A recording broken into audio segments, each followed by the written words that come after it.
Everyone. आज हम बात करने वाले हैं जो हमारे पास दो समुच्चय होते हैं, कोई भी दो समुच्चय दिए गए होते हैं, उनका यूनियन कैसे निकाला जाता है, उनका संघ किस प्रकार निकाला जाता है और उसको दर्शाने का क्या मेथड होता है, और उसको एग्जाम्पल के द्वारा समझेंगे। फिर पहले डिफाइन करेंगे परिभाषा के तौर पर, फिर डिफाइन करेंगे लैंग्वेज, और एग्जाम्पल के द्वारा समझेंगे कि कैसे सॉल्व किया जाता है। तो संघ का मतलब होता है कि जैसे हमारे पास कोई भी दो समुच्चय ए है, जैसे ए एक समुच्चय है, एक बी समुच्चय है।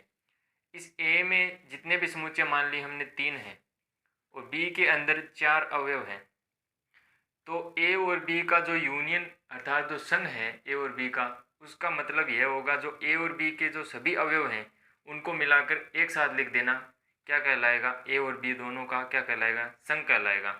तो इसको अगर लैंग्वेज में डिफाइन करना चाहें तो कुछ इस प्रकार डिफाइन करेंगे कि हमारे पास दो समुच्चयों का संघ, दो समुच्चयों का संघ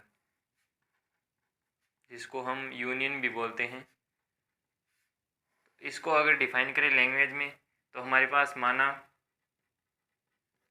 दो सेट ए एवं बी हैं, तब ए व बी का संघ, ए व बी का जो संघ होगा एक ऐसा समुच्चय होता है, एक ऐसा समुच्चय होता है, क्योंकि जब इन दोनों के अवयव को मिलाकर, सभी अवयवों को मिलाकर एक समुच्चय में लिखेंगे तो वो एक ऐसा समुच्चय बनेगा, ऐसा समुच्चय होता है जो ए व बी के सभी अवयवों से बनता है, के सभी अवयवों से बनता है। कहने का मतलब जो ए और बी के जो सभी अवयव हैं वो सभी उसमें शामिल होंगे, एक साथ लिखने ए और बी के अवयव। अगर अब हम बात करें कि इसको दर्शाने का तरीका क्या होता है, तो जैसे हमारे पास सेट ए और बी है, सेट ए एंड बी है, तब ए व बी का संघ, ए व बी का संघ किस प्रकार दर्शाएंगे, ए फिर यूनियन, इसको पढ़ा जाएगा ए यूनियन बी द्वारा दर्शाया जाता है। और इसके जो इसको लैंग्वेज में पढ़ेंगे तो क्या पढ़ेंगे, ए यूनियन बी, कुछ इस प्रकार इसको लैंग्वेज में रीड किया जाता है। अब हम अगर हम इसे समुच्चय के जो निर्माण रूप होता है उसके रूप में अगर डिफाइन करें तो कुछ इस प्रकार डिफाइन करेंगे, जैसे ए यूनियन बी है, ए यूनियन बी, जिसमें हमने मान लिया एक्स, जो एक्स अवयव है वो ए में भी होगा और बी में भी होगा। एक्स या तो ए में होगा या फिर बी में होगा, कुछ इस प्रकार इसको डिफाइन करेंगे। एक्स ए में होगा या फिर बी में होगा। अगर यहाँ तथा लगा देंगे तो इसका मतलब तो यह हो जाएगा कि इन दोनों में अवयव हैं, और हम जब समुच्चय लिखते हैं तो उसमें कोई भी अवयव को रिपीट नहीं करते।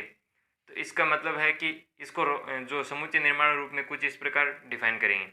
अब हम करते हैं एग्जाम्पल की बात, की एग्जाम्पल के द्वारा किस प्रकार सोल्व किया जाता है।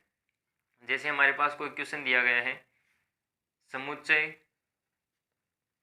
ए है, उसमें अवयव दिए गए हैं हमको ए बी सी और डी दिए गए हैं, तथा बी के अंदर हमें समुच्चय में दिए गए अवयव सी ई एफ ए, कुछ इस प्रकार अवयव दिए गए हैं।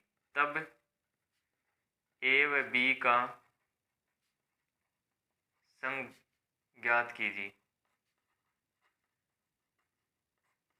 इसका संघ ज्ञात करेंगे तो अब ए बी का संघ किस प्रकार दर्शाते हैं, कहने का मतलब ए यूनियन बी को डिफाइन करना है। तो ए यूनियन बी क्या है, ए के अवयव और बी के अवयव दोनों के अवयव को मिलाकर एक समुच्चय में लिख देना। तो पहले ए के अवयव लिख देते हैं, ए बी सी डी। अब बी के अवयव लिखेंगे तो सी तो ऑलरेडी आ गया है तो सी को नहीं लिखेंगे, फिर ई, फिर एफ, और ए पहले आ चुका है तो इसको भी नहीं लिखेंगे। तो कहने का मतलब जो ए यूनियन बी है वह हमारे पास आ जाएगा A B C D E F. जो सी और ए है रिपीट अवयव हैं, उनको कभी भी समुच्चय में रिपीट अवयव नहीं लिखा जाता। अब बात करें जो हमारे पास ए यूनियन है, ए यूनियन बी है, जो ए यूनियन बी है उसको अगर हम प्रॉपर्टीज की बात करें कि क्रम विनिमयता के बारे में, तो ए यूनियन बी को जो बराबर होता है बी यूनियन ए के इक्वल भी हो सकता है, क्योंकि ए यूनियन बी करो या फिर ए यूनियन बी करेंगे तो हमारे पास जो रिजल्ट निकलेगा वह सेम ही रिजल्ट निकलेगा। अब हम समझते हैं इसको एक और एग्जाम्पल के द्वारा। जैसे हमारे पास कोई एग्जाम्पल दिया गया है, जैसे ये हमारे पास अगला एग्जाम्पल है जिसमें ए दिया गया है और बी समुच्चय दिया गया है और ए यूनियन बी पूछा है। तो ए यूनियन बी को किस प्रकार डिफाइन करेंगे, हमें क्या लिखना है, ए के अवयव और बी के अवयव दोनों को मिलाकर एक समुच्चय में बनाकर लिख देना है।